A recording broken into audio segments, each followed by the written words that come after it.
Okay, so today I'm going to show you how you can quickly and easily edit a picture right on your phone.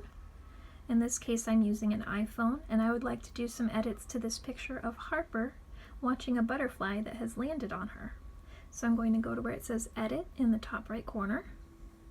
The first thing I'm going to look at is my crop tool down here on the bottom right.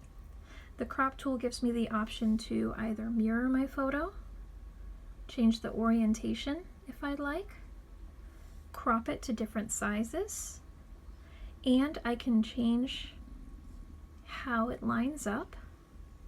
I can even change the perspective if I perhaps was not at an ideal angle when I photographed it. So in this case, I'm going to adjust the perspective horizontally so that Harper's face is closer to the center. Then I'm going to straighten out that line. You see that line here where the grass in the background creates a nice horizontal line?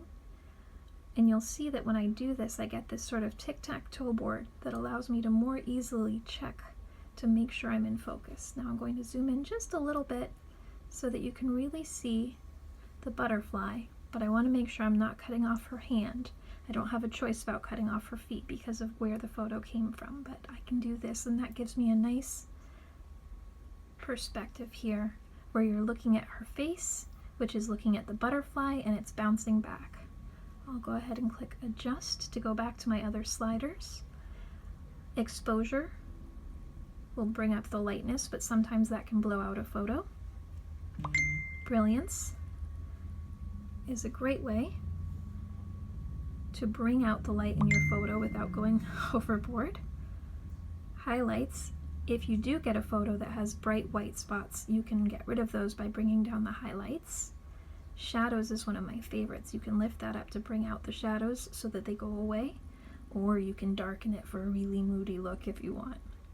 That's fun if you take a photo of like a tree or something. You can make it really dark and spooky.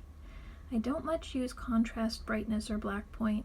Sometimes I'll brighten up the saturation a little bit, maybe reduce the vibrance so that green of that grass doesn't look so neon.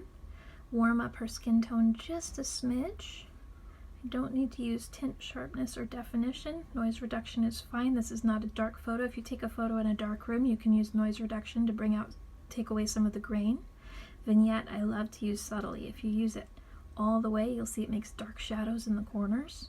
But if you use it just a little bit, you don't notice it's there, but it sort of draws your eye towards the center of the image. So now my photo is done, and it's ready for me to share. Thank you.